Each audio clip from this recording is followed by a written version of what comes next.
Good morning, Fairleigh. Good morning. Good morning, Elsie.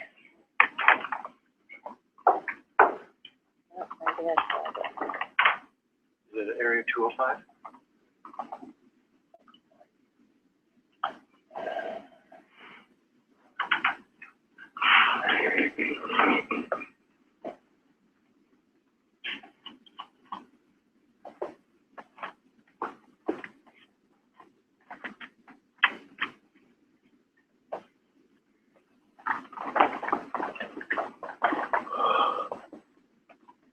Hello. Good morning.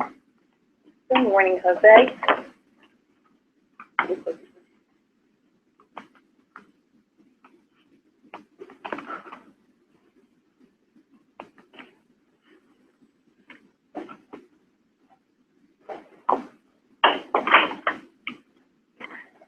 Good morning. Good morning, Carla and Selena. Good morning. Good morning.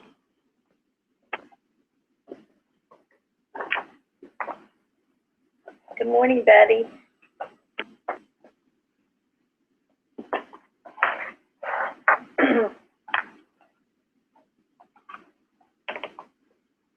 Good morning. Good morning, Connie. Good morning.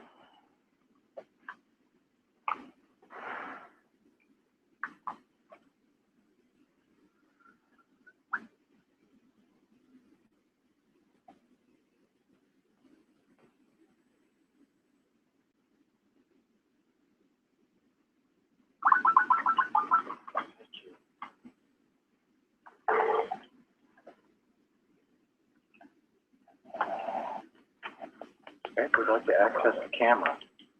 Oh. So we say yes or no. If you want to see you, say yes. Okay. Hello. Hello, Zari. Good morning, Florence. Good morning.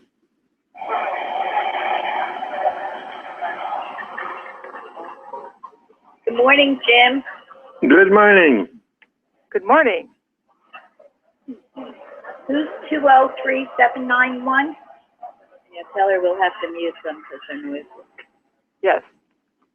Oh, Zari.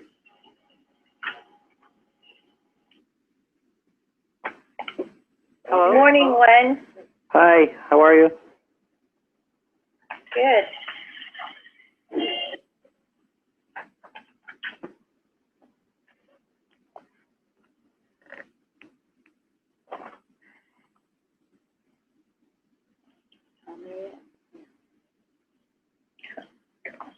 I think, hello.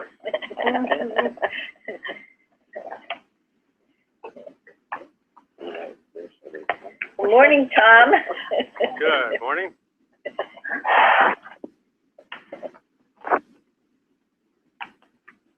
Can you see them? No, but I can see myself down in the little corner. So she doesn't have her camera on up her end. Yeah. She might not be home, so did you tell her she's muted or you talked to her? Oh, there we go. Is this Zari or Uche? Here. Hello? So Good morning. I'll talk to you in a little bit. Right now I'm on the bus.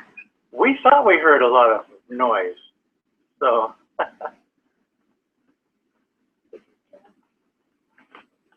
Sorry.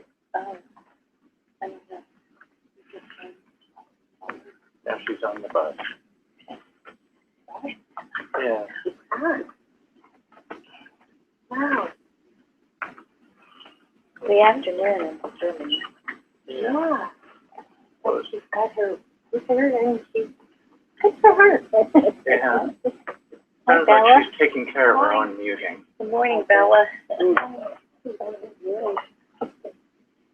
Well, hello, Bella. Oh, how are you? Long time no see. Have you met Bella before, Bruce? Yeah, we'd like to. Oh, 15 minutes ago. I guess it's about time to start, right? The conference is now being recorded. Okay, Tom? Okay, good morning. Good morning. Good morning. Okay, so our topic today is blessed are your eyes, for they see. So we'll start out with the quote from Miscellany. Christian Science is a divine largesse, a gift of God, understood by and divinely natural to him who sits at the feet of Jesus, clothed in truth, was putting off the hypotheses of matter because he is conscious of the allness of God. Looking unto Jesus, the author and finisher of our faith, thus the great way shower, invested with glory, is understood, and his words and works illustrate the way, the truth, and the life. Thank you. That's beautiful. We'll all be sitting at the feet of Jesus this morning. It's really nice. Beautiful, Tom. Yeah, I'm surprised sometimes what we find in prose works, actually. So, interesting. It is. It's great to see what God can do with us when we let him. Yeah, and the messages that he wants us to receive. It's a high respect for the treasure that's in that book. Certainly Okay. is. Okay, so we had the story of the blind man from John, and so I thought that would be interesting just to read the whole chapter of John, chapter 9 out of John, so verses 1 to 41. So anyway, since that'd be interesting to start out with all these different pools as to what they are. So this story talks about the pool of Siloam. So what is the pool of Siloam and the pool of Bethesda? Siloam is a natural spring that is one of 40 in and around Jerusalem. And the water flows out of an artificial basin under the cliff to a reservoir, about 53 feet long and 18 feet wide and 19 feet deep. But it ebbs and flows with the season.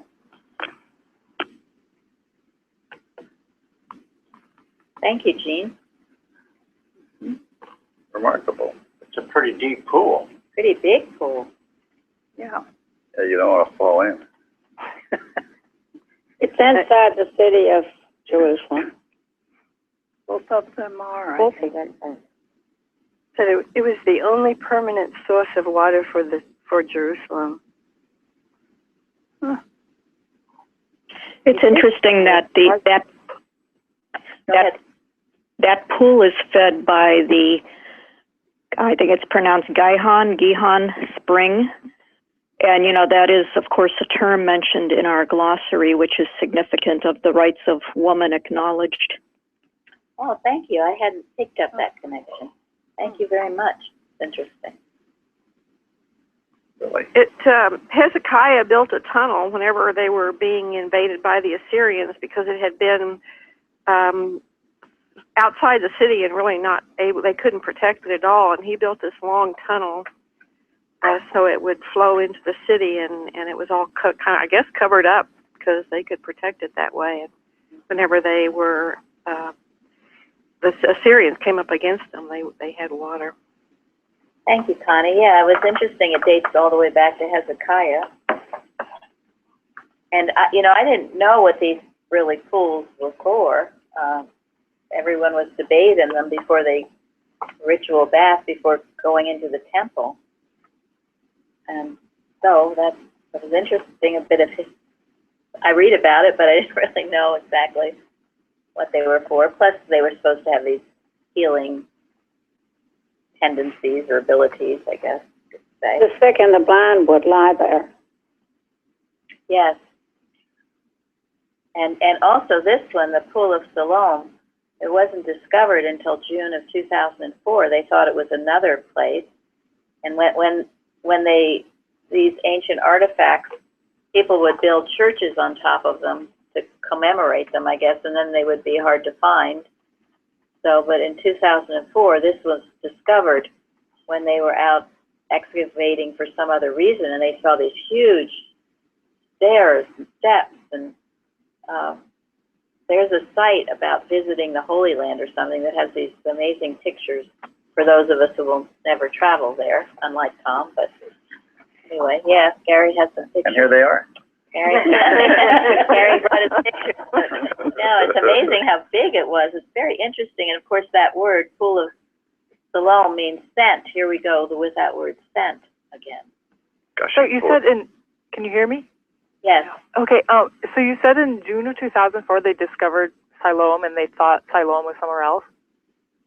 Right. They thought it was somewhere else. Oh, really? Okay, so everything I think I know about Siloam is incorrect because I was there in 2000 to the Pool of Siloam. Okay, that's interesting. I'll have to look that up. Who is this? Well, this is Lori from Connecticut. Oh, hi, Lori. Welcome. Thanks. You've got a big group here today, Tom. I hope you're equal to us all. Oh, gosh. Well, this is wonderful. Yeah. Yeah, I was, in reading about that, it wasn't clear to me which of these pools were built for drinking water and which ones were built for bathing in. Oh, I hope they weren't both, didn't serve both I have purposes. a feeling they were. Yeah, I think they were. Well, the Pool of Siloam was supposed to be, it furnished the king's garden, it said. And it was outside the main wall of the city, unlike the Bethesda that was inside the city. Yeah, and there was this long tunnel, underground tunnel, that enabled them to get to it, which was kind of interesting. And then there was this ritual to bathe in one of these pools before entering the temple, and apparently, once a year when everybody would come to Jerusalem for the Passover, Yeah. they would all bathe, and originally there weren't enough pools for everybody to bathe in, so they built more pools. I guess Herod built more pools. Yeah, I guess thousands of pilgrims came. I hope they all knew how to swim if it was 19 feet deep. Pretty deep. But apparently it was, to bathe in the pool was a cleansing, it was kind of a baptismal kind of thing. It was a cleansing ritual. So there was a religious significance to bathing, in the Pool of Siloam. I read the first mention of it was in Isaiah 8:6, and he called it the waters of Shiloh. And I think Shiloh has a lot to do with healing. Oh, thank you. And Bethesda had two pools, right? There was an upper pool and a lower pool, and the upper pool was for people, and the lower pool was for sheep. And they would bathe, they would clean the sheep in the lower pool before offering them as a sacrifice. Wow, I didn't read that. And also, it's interesting because no one could think that a pool would have 5 sides and porticos and stuff, and yet when they discovered it in the late 19th century, it did. There was there were 2, and there was a wall between the 2, a rectangular pool with 2 basins separated by a wall, so it had 5 sides. Well, the Pool of Bethesda was, like, the Romans kind of took it over. They said one of the pools was sacred to the goddess of fortune. And it was originally outside the walls, which the Jews, they wouldn't have anything pagan inside the walls. But Herod extended the walls, so it became inside the walls. And I guess by that time, maybe the Jews didn't care that much. That's interesting. What I read, Go ahead. Go ahead. I read something really interesting about the Pool of Bethesda, kind of distinguishing it from the Pool of Siloam. Said it may have been built by Simeon, a high priest, around 200 BC, and that there are several snake figures excavated in the pool, or maybe one of the pools, and that it was dedicated to the ancient Greek god Asclepius, or I can't pronounce that. Yes. Yes, who was the god of medicine and healing, worshipped by the Romans. So this particular commentary questioned whether it was possible that the blind, lame, and paralyzed were not waiting for the God of Israel to heal them, but rather for this Greek god to heal them, which I thought was interesting. I didn't see that anywhere else. I did. I came across that. Where too, did and you I'm read not that? Sure That's where. really interesting. I Googled those two pools. It didn't come up under a Bible commentary. It was just an article that was online about it. That's probably Wikipedia. Yeah, it might have been. I did read that too about that. Yeah, saw that. Yeah. So And that god Asclepius, I think he's also the god of That's the one that the doctors make their, whatever you call it, the Hippocratic Oath. oh, No, Hippocrates has the Hippocratic Oath. Right, but Asclepius is a god. They pledged to do something or other with the god Asclepius. Oh, okay. Yeah. Okay, so that's a fascinating discussion about the pools. So getting into our story, can someone tell us about how the Pharisees treated the blind man? I had one other thing about the pool of Bethesda before we go there. I discovered this week the Lamsa Bible. Has anybody else ever heard of the Lamsa Bible? What? Lamsa. He was a Lebanese guy, and he, I guess, grew up speaking Aramaic, which I thought was a dead tongue. And we talked about him, seems like several months ago. Someone had read some of I don't it. remember Yeah, I've that. heard of that. I haven't ever seen it. And he says that the Bethesda was seen as a place of disgrace. It's either a place of mercy or a place of disgrace in the Aramaic, because the invalids were there, and invalids to the Jews or sick people, it was because they had sinned. Either their parents had sinned or they had sinned, or even a baby could sin in the womb. So it was really disgraceful to be an invalid, which kind of goes into the next question. thank you. Sounds like the Christian Science culture, doesn't it? Exactly. Yeah. I was just thinking that. A version of whatever is right, yeah. Sharon wanted to say that. With a house of mercy or house of grace, disgrace due to the presence of invalids, and grace due to the granting of healing. Right. So it had a double meaning. Of course, the disciples asked Jesus, who sinned since this man was born blind? Yeah, that was the disciples, not the Pharisees. That was the beliefs, at the time. I also read, and I haven't seen this anywhere else, that they believed in a kind of reincarnation, and that they talked about Jesus being Elijah returned or whatever. So maybe they did. And so if you were sick or disfigured, it was because of some sin you had done in a previous life. I don't know if that's true. Well, there are a lot of weird beliefs going on, and they exist today, don't they? Well, yeah. Yes. I never knew the Jews were involved, though. But it's also a tendency of the human mind to want to find a cause for something that has no cause. Evil has no cause. It's mortal mind that would like to assign one to it. Perfect. And this other thing about this pool having the grace and disgrace meaning, it's like, abandoning your one good God and going to another God. This is the outcome of that. They wanted to go to the Greek god Asclepius instead of the one true God. So what's the result of that?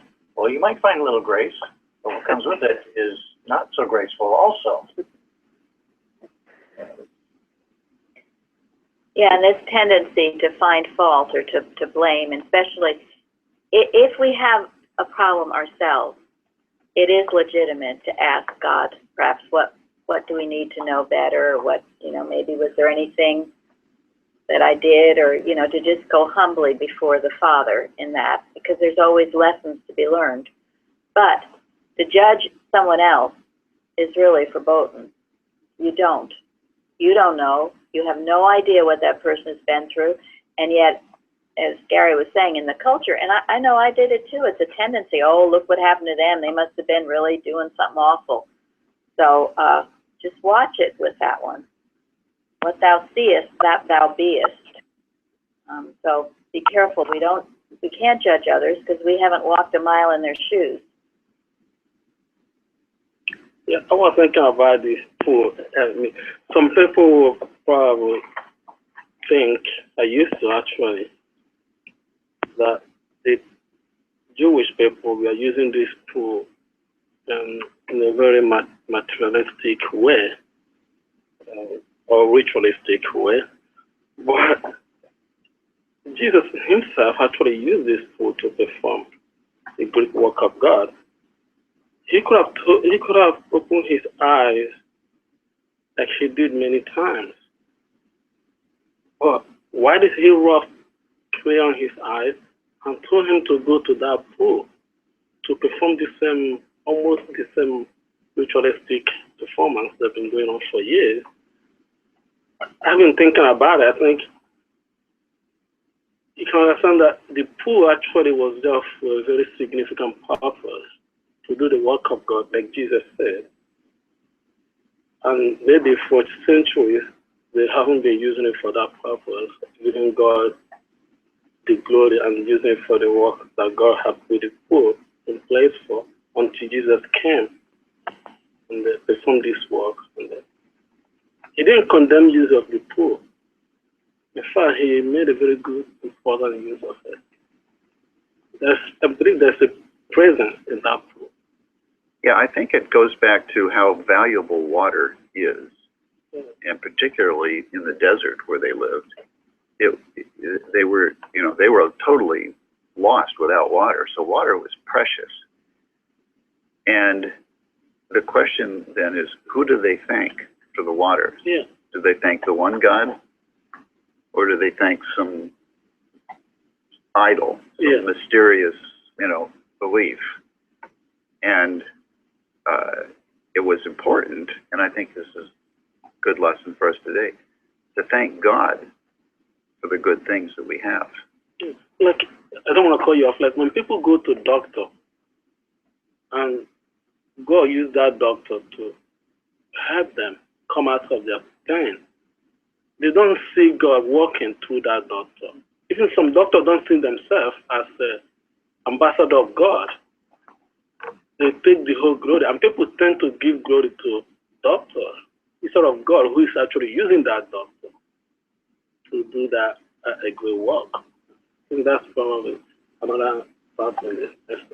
Yeah, I mean, Jesus himself went to John to be baptized. John knew that wasn't the right, that it was backwards, that he needed to be baptized. But Jesus said, "Well, suffer it to be so now." So he didn't condemn the rituals or the pools. He just gave God the glory. He turned used it as an opportunity to turn people to the one God. Yeah, he got it out of the ritualistic sense of it and into the spiritual symbol of what it really meant. And of course, that is all that's ever important. You certainly don't need a pool to be healed.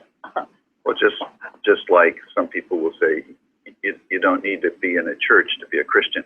Right, you do not. But the church serves a very useful purpose if you give God the credit and spiritualize the experience.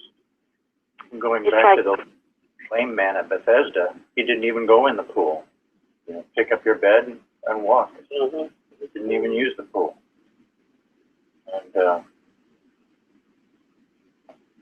And the idea of Jesus telling him, to rise and go into the pool.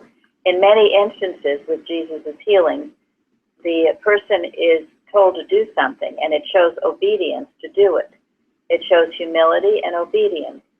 And that's why that's true in the practice when helping people. Very often there's something required of that person, and that person must have the obedience and the humility to do whatever it is. And if they don't, if there's a pride that doesn't allow itself to do it, then it will block the healing. And what is that story in the Old Testament of the man who was told to go wash in the River Jordan? Naaman, right? The leper. Naaman. That's right. Yes, and he refused, didn't he? He went into a rage, and so he wasn't healed until he had the humility, and his little maid came to him and said, you know, you need to listen to this man's a prophet. And when he did it, he was healed. So, and it's interesting to me, Jesus almost every time would tell them to do something, show their obedience, show their humility.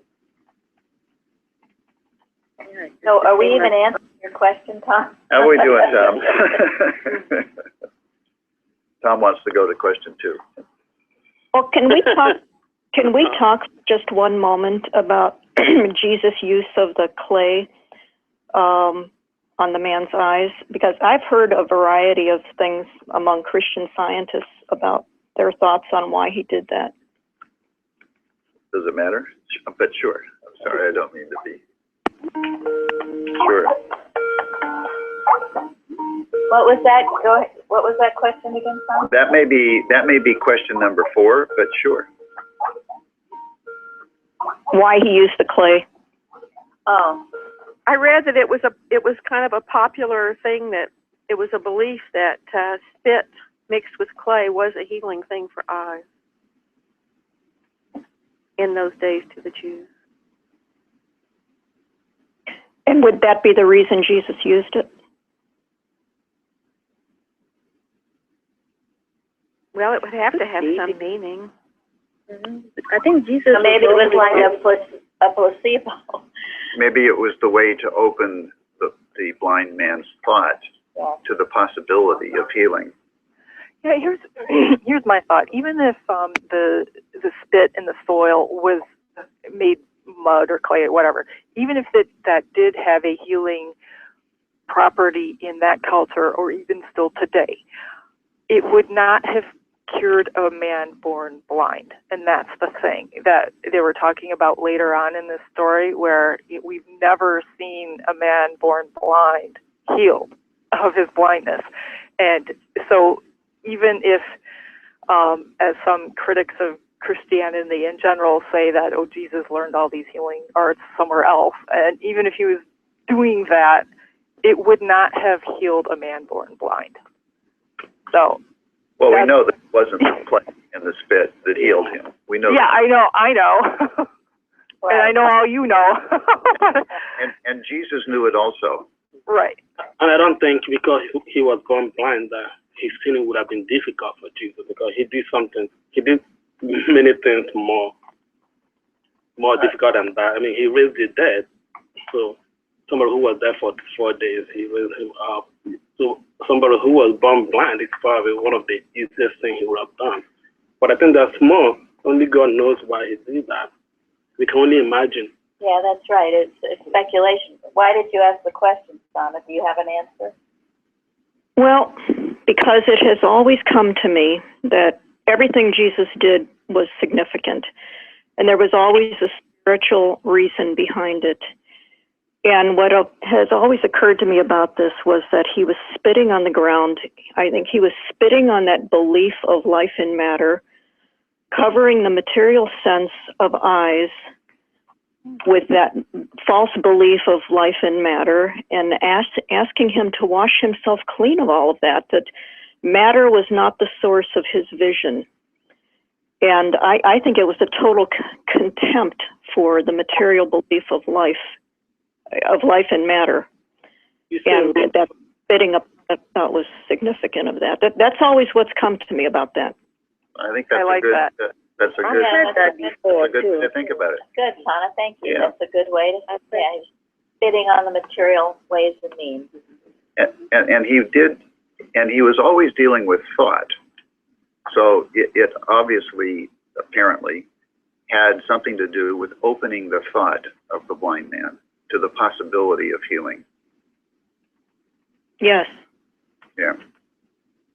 And like Mary said, he required that he do something. And he did it. And by doing it, showed that he was open to the possibility of healing. And he was humble enough to allow that, you know, to do something about it. I'd like to read something now. This about this idea of why you have a problem. Some of you have noticed in the church calendar we had a poem about Art Anchor, by Art Anchor. He'd been a member, a well-beloved member for a long time in this church. He's passed on now, but he has a little book of poems that we sell here.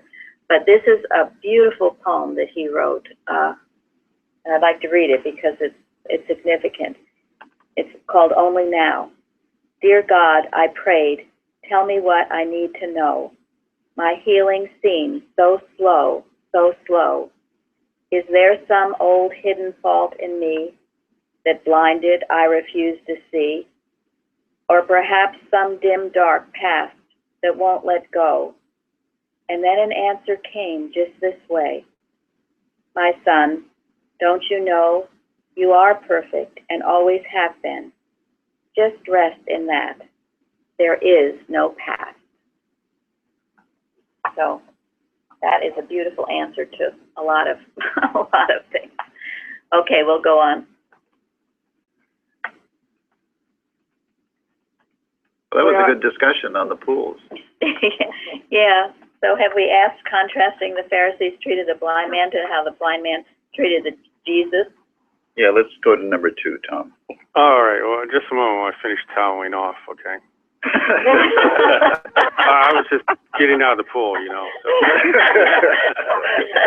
That's a good one. It's been in a long time. Well, he had a lot of cleansing to do. Yeah, I did. That's funny. So, okay. How did the Pharisees treat the blind man? Pharisees didn't believe Jesus to be the Son of God if he would heal on the Sabbath day. They treated him like a sinner. Yeah, they treated him very badly. They thought he was a sinner. They were incredulous that anyone could have been healed. And yeah, they treated him very badly, with great suspicion, with little love at all. And very closed-minded as well. They were threatened because something happened that they couldn't explain or control. And they were supposedly authorities. They tried to manipulate him. Who is that trying to talk? Craig? Is Craig? Oh, they did try to manipulate him to denounce Jesus. Yes, they certainly did. They even brought his parents. Right. Well, they didn't even believe. They didn't want to believe that he had been blind and received his sight. They didn't believe it. Right. So that's a really interesting thought about manipulation. I mean, how's that? How can that be useful to us now? Well, they had a preconceived set of beliefs. I think it goes back to the idea that if Jesus could heal, that would completely undo everything that they had said that they were. So he as threat had to go. Yes. Yeah.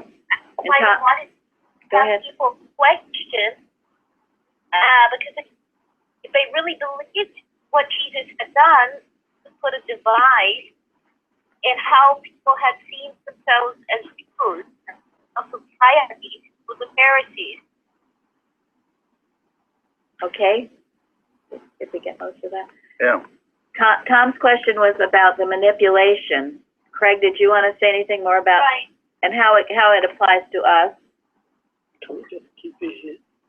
Well, when something great happens, it may be a thought, but we then have to take a stand and protect that great thing.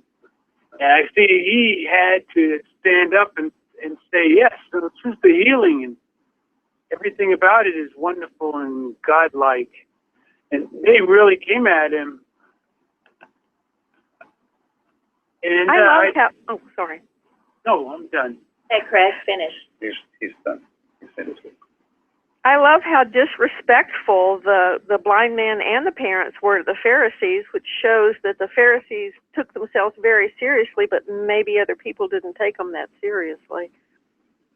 And that's maybe why there were so many people who converted to Christianity, because they already were disillusioned by the Pharisees, or with the Pharisees. Right, thank you. Thanks. Yeah, I was so there are actually two different blindness going on here. People who are spiritually blind, and a person who was physically blind. He was physically blind, but he was actually spiritually aware of who Jesus is. Because if you look at his explanation of Jesus here, he explains the work of Jesus and who Jesus is more than anybody else in Jerusalem that time. To me, he explained Jesus like he knew him very well. He didn't explain Jesus and his work as somebody who was blind, which means he wasn't actually blind, but to the physical senses he was. People who are blind here are the Pharisees because they fail to see Jesus who he is. You know, he's been with them for years. They performed a lot of miracles in front of them. Many of their family members will see his miracles, yet they didn't see who he is.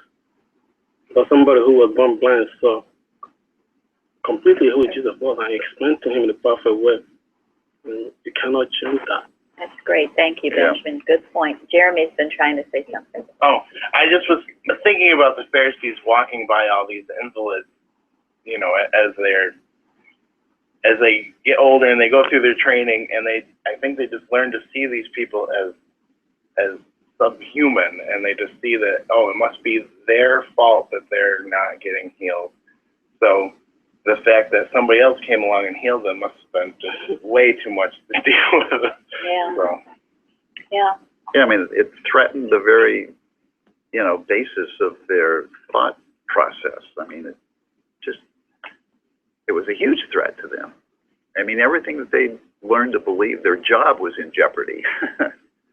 And to get back to Craig's point, and how this can apply to us, or Tom's question with manipulation, if something wonderful has happened to you, you do need to protect it. If you go out and spew it immediately to mortal mind, they probably will poo-poo it and say, oh, that didn't really happen, or it would have happened anyway, or whatever. And this is called protecting your demonstration. This doesn't mean, however, because many people think this is what it means, that at some point you shouldn't give a testimony about it. After you've done it, it's sure in your mind the healing has taken place and you're convinced, you do give a testimony. And in that case, you're talking, for the most part, to people who understand the healing power of God, but or who are at least open to the idea of it. So this would be the manipulation, though, to get you to second doubt or to doubt your healing. Of course, with this blind man, it was impossible. He didn't doubt. He knew, and we all should know. If you know it, nothing can be taken from you because you have the understanding. And I think sometimes because of our own, not being so convinced about the power, you got a healing and it's like, oh, really? Am I really healed? That kind of thing, doubting it. And then at times it might come as, oh, well, I would have been healed anyway, and not just the manipulation, not to give the glory, absolute glory, to God for that healing. Thank you. Those are such good points. There are some people, they doubt, and so they keep expecting the thing to return. And lo and behold, it does. So, but that's belief. That's a belief. You weren't really healed. If you were really healed, you would be transformed and changed, and you would know that whatever that problem was not the truth. It never touched you or anyone. Therefore, how it could, no way could it return. Just as that poem I read. It's this understanding. Otherwise, you're just liable to be doubtful, continually doubtful. Cast that doubtful thought out. A double-minded man is unstable in all its ways. Argue on the right side, don't go back and forth. Kick the error out, and you will find, as in this case, you are whole, you are well, you are healed. Okay, Tom. Okay, so the second part of this is, how did the blind man treat Jesus?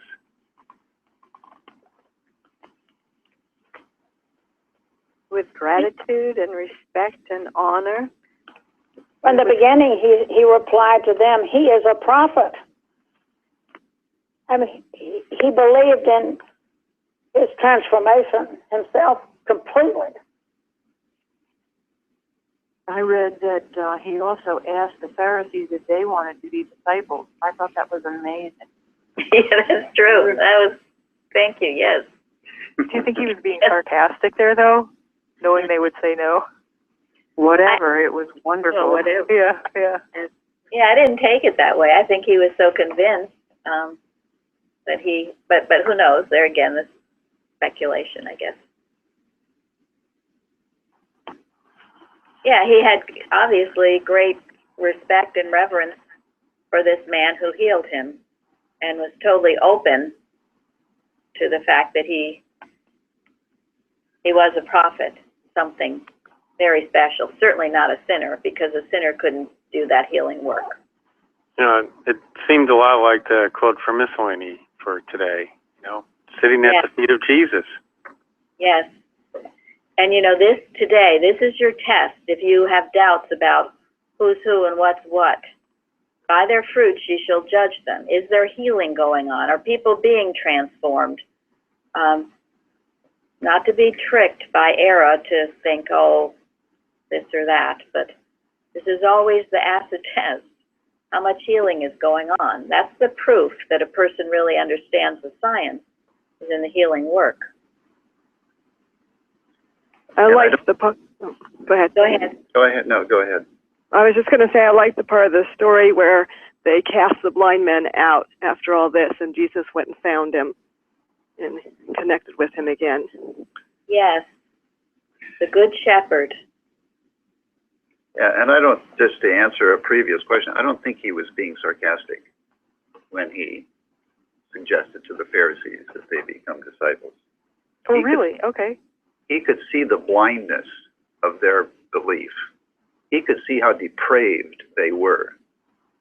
He could see it because he was spiritually awake.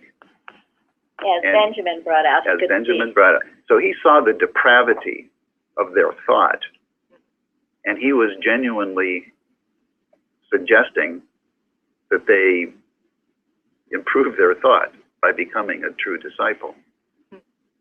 Yeah, I mean, I think there had to have been a little bit of fear or respect, not to be sarcastic to them, but there again, as I said, it could be we're speculating as to it. Don't you think that a blind listening to Jesus would get from Jesus the strength of his love and know that he was better than the Pharisees who were doing nothing but talking him down? Yes. Yeah, I mean, it was very clear to him what was right and what was wrong. Yeah. He knew what healed him, that it was the Christ truth.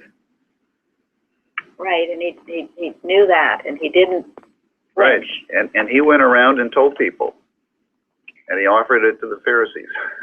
Yeah. It was such a dramatic healing. I mean, this is a... Yes. Yes. And a receptive, humble thought is also guileless. It's open. And so that's why he could say, wow, this guy healed me. Don't you want to be a disciple? You'd be crazy not to. It's only the educated intellect that is blind, as Benjamin said. Even though their eyes are open, they can't see.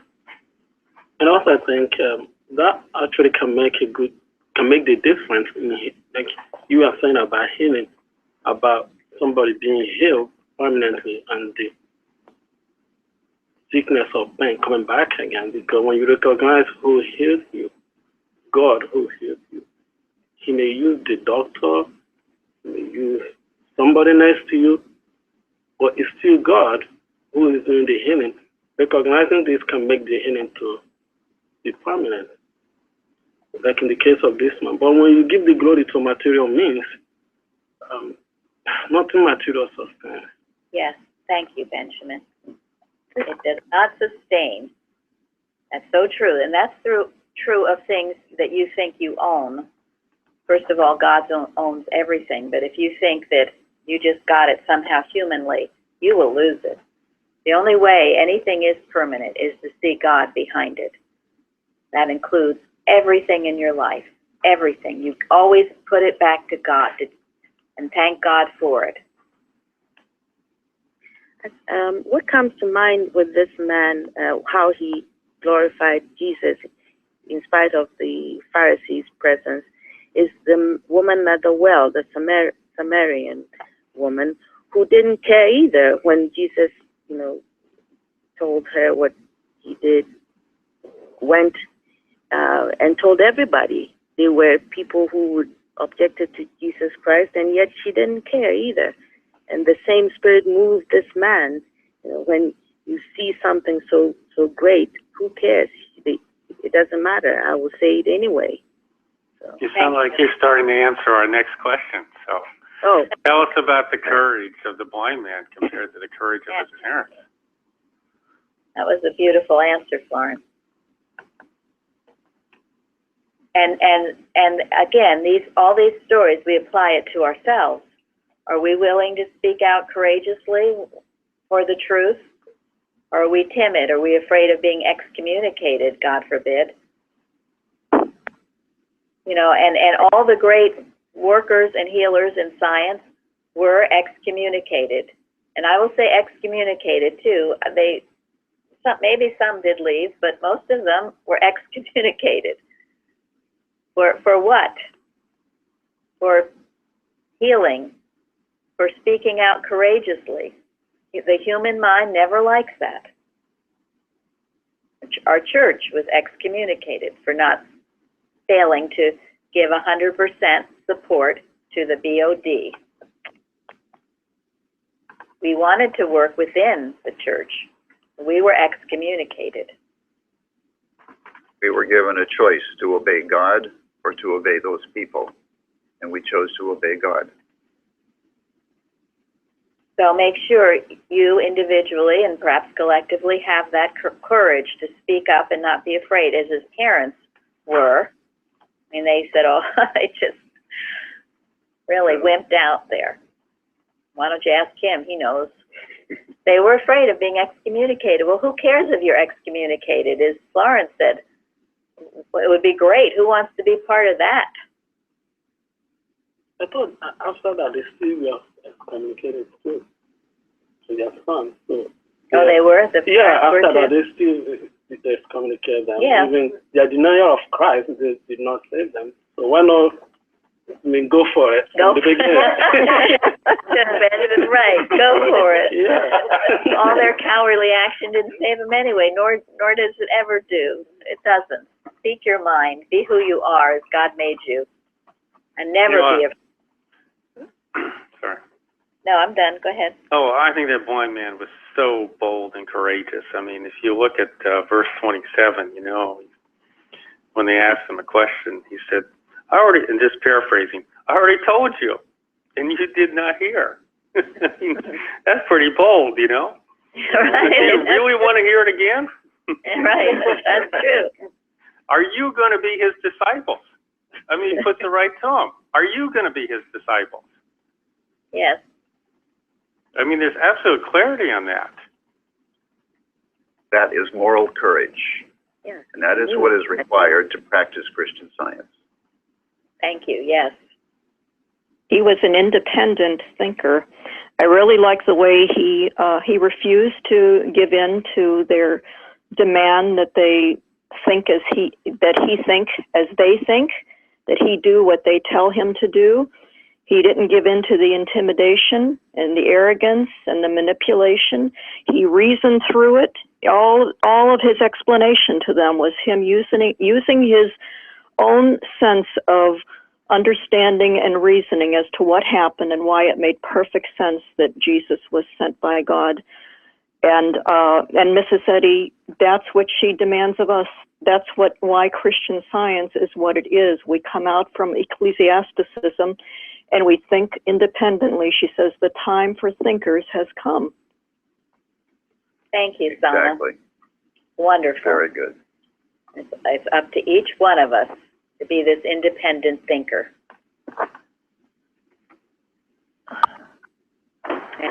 Well, I just want to bring this out because I think it's just fascinating. But the parents, when you read what they say, doesn't seem like they said anything that was wrong, or they lied, or anything like that. There doesn't seem to be sort of an integrity thing here.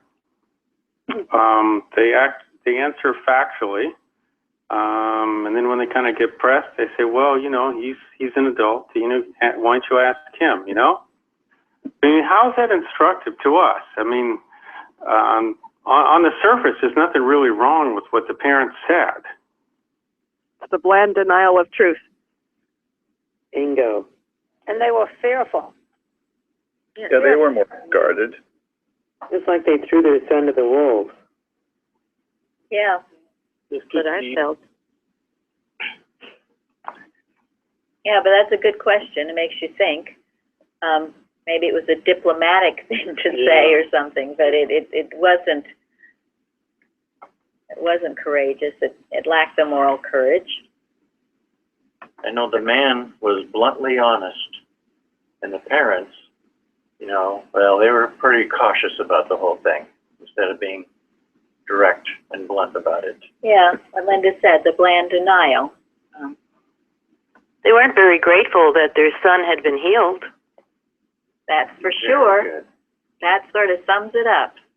How could they have allowed that? They should have been so grateful. So, yeah, let the son, I mean, that's a good idea to let the son speak for himself, but they could also, as a witness, and have you ever witnessed a wonderful healing and then, you know, not wanted to talk about it or tell anybody about it or, you know, ruffle anybody's feathers? So as a witness, they should have cooperated with what he said. Absolutely, this is wonderful. Thank God he was healed, and it was God that healed him, and this man, this prophet. And the fear went all back to themselves. They Yes. were afraid. They weren't going to speak the truth. Thank you. Just pass it off. Yes, they were afraid for themselves, and they ended up, as Benjamin said, getting thrown out anyway. You know, I read about someone in the Revolutionary War, someone in New Jersey, the only one who signed the Declaration of Independence and then got worried and reneged and joined the Tories. And he ended up at a very early age dying and, you know, basically losing everything. He could hardly live with himself. He was in New Jersey. Everyone else gave everything to this, and many of them were killed and ended up losing their valuables. But at least they did it honorably, as Benjamin says, go for it. But this guy became afraid because he was going to lose this beautiful home he had in New Jersey, and he became afraid, so he switched sides. He ended up losing it all anyway. The city said, "Lost is gain." Yes. You should lose it for Christ. You should lose it for Christ. Yes, thank you, Benjamin. How we doing? Oh, well, I think in some sense, a lot of what we talked about, is sort of question 6. We're kind of getting toward the end here, but I do think that question 4, and we have talked about some of this, is perhaps one of the more important questions for today. So What was required of the blind man to be able to see? Obedience. Obedience. And faith. Humility. Trust. Understanding. Okay, that's good, but can we sort of give some illustrations of that from the story? How do we know those things? He didn't slap Jesus' hand away and say, "Why are you putting mud on me?" Yeah. He just obeyed. And he obeyed. He didn't think about it and say, maybe I'll think about this. I don't really know this guy. Who is he? I'll think about it for a while. He immediately did what Jesus asked him to do. Yeah, he didn't question. Did not question. No. Hey, so I find it interesting, though, but how is he able to do that? I mean, why did he? Virtue. He was a virtuous man, I think. Yeah, first of all, his thought had to be open and receptive to the Christ thought. He wasn't so self-centered that he would block it out. That's a really good point. In order to have any healing, you've got to be open to that healing. Even, in Mrs. Eddy in Science and Health, she talks about instantaneous healing. When love brings about the instantaneous healing. But she also says to the receptive thought, to those who are open and receptive to it. If you've got all your walls up, you'll block it.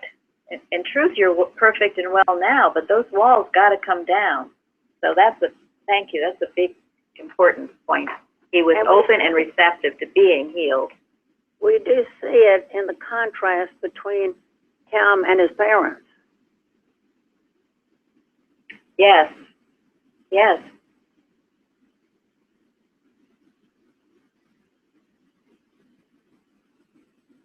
And somebody once said Jesus didn't heal everybody. Well, that's in the those Bible. days. It's not somebody once said. No, but there were invalids, there were sick people who didn't go to Jesus, who didn't get healed. Their thought wasn't ready, wasn't open. Do you think maybe he was aware of his need? Feeling broken? Yes, yes. And he was a humble man. Yes. As Craig said, he was a virtuous person. In the Yeah, right but sense. Linda's point too, he was broken. He was ready. He was broken. It doesn't actually say any of that in here. I don't know where you're getting that bit, but it seems like Jesus passed by and he saw a man which was born blind, and the disciples asked him, "Master, who sinned, this man or his parents?" And Jesus then gives a speech about his own, the nothingness of sin and the glory of God, and that Jesus will do the works. So it seems to me that this man didn't have to do anything other than do what Jesus told him to do, which is go and wash. And he didn't have to have any particular exalted thought or any extra spirituality or humility or any of that above and beyond what any other random invalid would have. No, I think he had the willingness. Absolutely. He had the willingness. He's sitting there probably every time in his own thought, wishing to be healed, wanting to be healed. I just cannot see him not having the willingness. I don't know about all that. I mean, just obeying and wishing to be healed. I kind of go to our topic, blessed are your eyes, for they see. And, if our eyes see, that means that we understand. It speaks to understanding. And I'll just read this here. This is the verses 30 and 31. This is what the blind man says to the Pharisees, who are, they're attacking him. I mean, they're the people of authority. I mean, what a courageous guy. He says, why herein is a marvelous thing that ye know not from whence he is, and yet he hath opened mine eyes.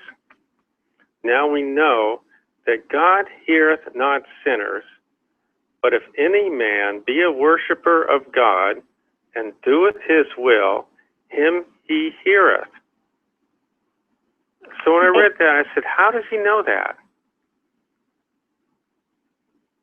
Because the kingdom of God is within all of us. Yeah, but some people know it, and some people fight it. That's right. Well, This he man- was. This He man was did. Yes. This, I guess it was Lori that posed that question. This has been a question, and this is part of what we talk about the culture. Why aren't I healed? Well, some people are and some people aren't. Is that not true? Everyone's actually in truth perfect now. So you said, how are we getting all this? Well, we are getting all this because we know what is the right attitude, I will say, to be receptive to healing. How do we know that? Because it's in the Beatitudes. Because Jesus always addressed thought. He addressed thought. Thought is what is important. And in order to have a healing come, your attitude has to be open and receptive to it. I'm sure maybe there are some instances when someone isn't, but somewhere there has to be something that can be reached. This is an important point that we've learned here, and we've learned it through blood, sweat, and tears, and from our own experiences. This isn't ever about waving a magic wand and suddenly you're all well. Otherwise, my goodness, we'd just wave this wand and we'd all be perfect. Do you understand this, Lori? If it was Oh, you. yes, absolutely. I Good. totally understand where you're coming from. And Jesus read thought for the purpose to heal. He read this man's thought. He could feel the virtuous thought. Yes. If I can just say two things. There was just many incidents like that, but these two stand out for me. There was one incident when Jesus was passing by. The Bible said that he passed by a blind man, another blind man. He didn't stop, based on my understanding. I think he walked past him. But this blind man senses that it was Jesus that was passing. I think, I may not be exact, let me just summarize this story. I believe he asked people. They told him it was Jesus. But he had a sense who Jesus was. He has never seen because he was blind. But he started calling him Jesus, Son of David. Heal me, help me. And he continued to call until Jesus stopped. Even the Bible said that people proud wanted to push him away, but he continued to walk his way. Even though he was blind, he fought for it, and to the point that Jesus has to stop and came back to him and healed him. Then he continued to follow him. Another instance was the short man, what is his name? The tax collector who went to Zacchaeus. Yeah. Zacchaeus went to a tree, and Jesus was walking by in his town. He knew Jesus was coming. He prepared his thought to meet Jesus that day. Even though he was very small, it could have been very difficult for him to meet Jesus because of his size, that he had to climb to a tree. But Jesus saw him, saw his thought, because he walked for it. And Jesus healed him of his sinful ways, because he was somebody who was living a very radical life. But from that moment, his life changed. But he didn't just grab the healing, he walked for it to the point he has to climb to a tree to be able to see Jesus. That faith was what connected him with Jesus, and he was able to heal him. I don't think anybody can receive healing without having to work something. It's like 50-50. And Jesus, the desire to be healed. And Jesus could feel it. He could feel who was and who wasn't. He knew. He could read their thought, of course. So he knew. And I read too, he was in flight. He was probably, I don't know what, probably running from something at that time when he came through this area. And he took the time to stop and heal this man because he knew this man could be healed. He felt it. Could you imagine if the blind man didn't have the sort of obedience and understanding we're talking about, and then the Pharisees ask him, and he says, "Oh, there's this man that put clay in my eyes. It was like magic, and I could see. Go ask the magic man." Right. What would we learn from that? Well, no, I mean, we learned from his courage and how he spoke to the Pharisees, you know? And we learned, you know, in verse 31, you know, God heareth not sinners, but if any man be a worshiper of God, be a worshiper of God, and do his will, him he heareth. I mean, we're hearing this from the blind man. These aren't Jesus' words. Thank you. Very good. Thank you.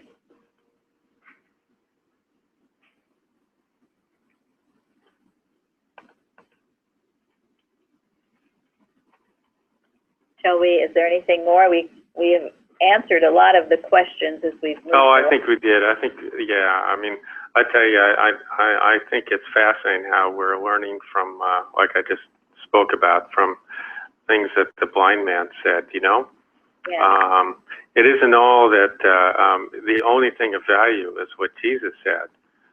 We learn so much from so many good people in the Bible, and that's one of the things I think is so wonderful about this story. And it speaks to how we can be as individuals. Yes. And that's the purpose of this time, is to do that, to take it into our own hearts and have it change our lives. You know, one aspect of this story was when Jesus said, I must work the works of him that sent me while it is day. The night cometh when no man can work.